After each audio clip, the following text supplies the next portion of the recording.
So I wonder how many of you remember playing the board game, the game of life?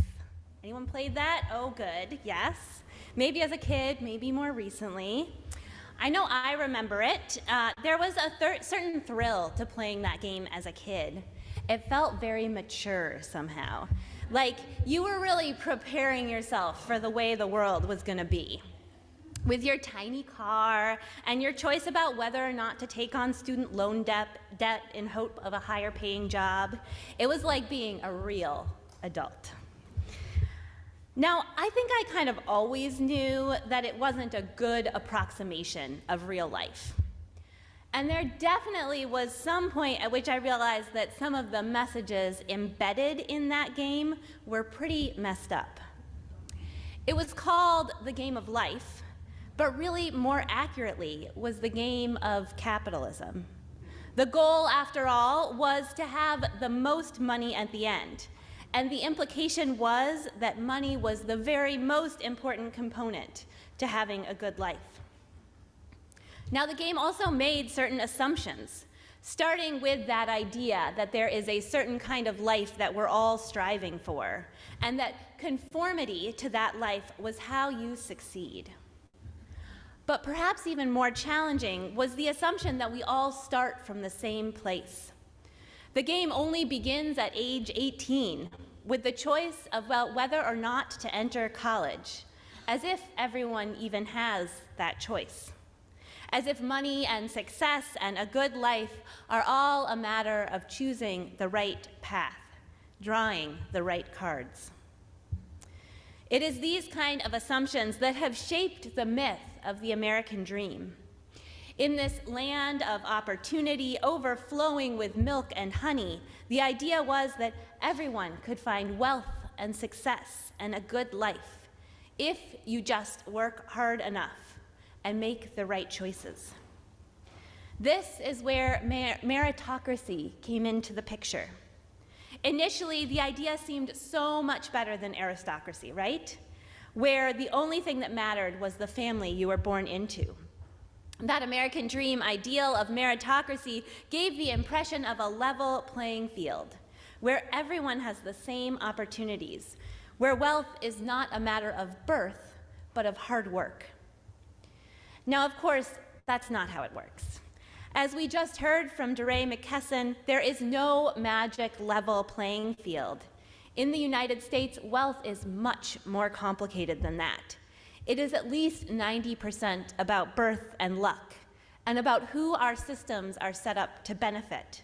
And only after all those things can you throw in hard work. Now, the issue of housing is a really good example of this. In almost every situation, buying a house is more financially prudent than renting. It is really one of the easiest ways we have of accumulating wealth. But the reality is that you actually need to have some wealth in order to buy a house, and you need the ability to get a loan. When my spouse and I first moved to Nashua, we looked into both renting and buying. We moved when housing prices were pretty low, and mortgage rates were as well. And the way the math worked was that on a monthly basis, we would be paying much less to buy a house than to rent an apartment. However, the only reason we had that option was because of some money inherited from our families that we could use for a down payment. We were coming here straight out of grad school. There was no opportunity for hard work to earn us a down payment. We had that opportunity not because we worked hard or earned it or deserved it in any way that was different from anyone else, but because of wealth that was passed down to us. And I can pretty much guarantee you that this wealth was a result of the whiteness of our ancestors, and more likely than not, a result of the exploitation of people of color. There is nothing about the way that housing works in our country that is equitable. If your ancestors owned land 200 years ago, you are more likely to own land now. If your ancestors were in this country or came here when the government was literally giving away land in the West and Midwest, that free land so many years ago may have been the start to accumulating family wealth. But if your ancestors were slaves and then sharecroppers, always working on someone else's land, or if you came to this country more recently, your family never got that opportunity. While there may not be a completely direct line between our access to housing today and our forebears, there is no doubt that our heritage has an impact, that some of us start life with more likelihood of having stable housing than others. And this is why, as DeRay McKesson points out in his video, the notion of meritocracy is so harmful. What it does is name some people as deserving and some people as not deserving, and it places the blame for that squarely on their work ethic. This happens too in the realm of affordable housing. When you start talking about affordable housing, some people get nervous because the term implicitly includes people who don't work.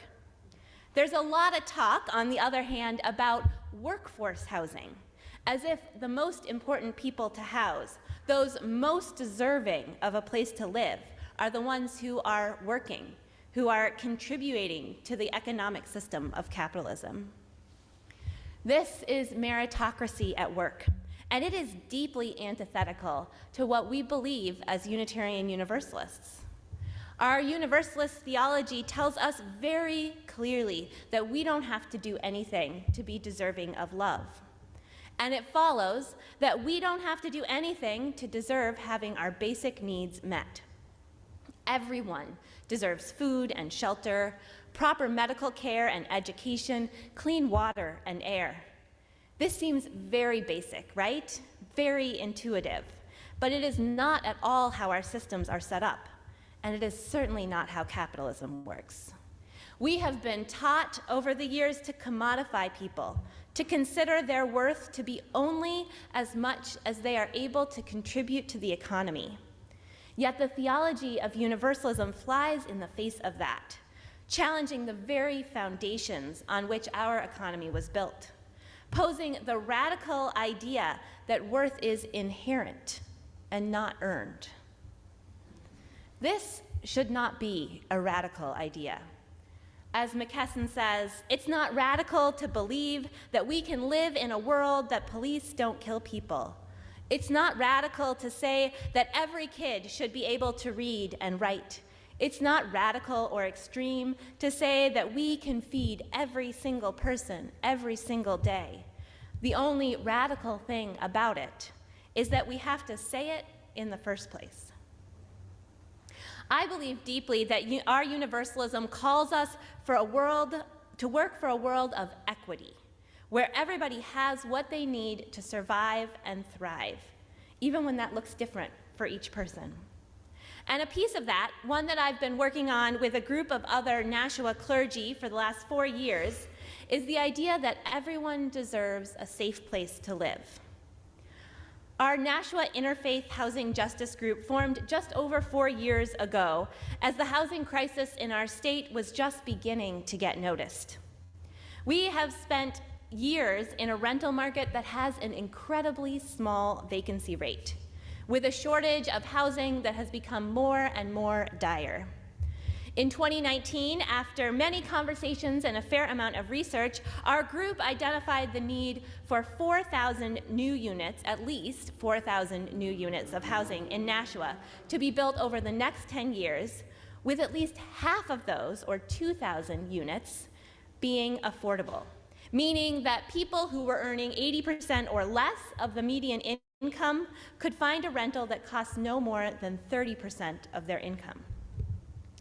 If you have searched for housing in the last couple of years, you know that the problem has only gotten worse. Both rental rates and purchase prices have skyrocketed. Over the past decade, increases to the cost of housing have outpaced inflation by about double. Even for people making decent wages, finding housing in our area is increasingly a challenge. What has changed for the good in the last few years is that people in power in our city are taking notice of this issue. When our little interfaith housing group started 4 years ago, housing and affordable housing were much less central of an issue for our city government. In the last 4 years, Nashua has started a housing trust fund with $10 million of American Rescue Plan money in it to aid in the development of affordable units. This money can incentivize building affordable units, a project that often is not otherwise profitable enough for a developer to take on. We also have a new inclusionary zoning ordinance in Nashua, which means that buildings that are a certain size need to have at least a percentage of their units be affordable. And there has been major upgrades and expansion to some of the public housing in Nashua. But even with all of that, there is a long way to go. There have only been about 200 or so new units of affordable housing added to the market in the last 4 years. That's only 10% of that 2,000 unit goal. Housing needs to continue to be a priority issue in our city, and the development of new units needs to accelerate if we're going to meet that goal, if we're going to meet the demand for housing. So with city elections coming up in just over a month, our Interfaith Housing Justice Group is taking 2 actions right now. First, several of us are preaching about housing this weekend to raise awareness in our congregations, to get people talking about this issue. And second, we're holding a candidate forum on housing tomorrow evening right here in this sanctuary.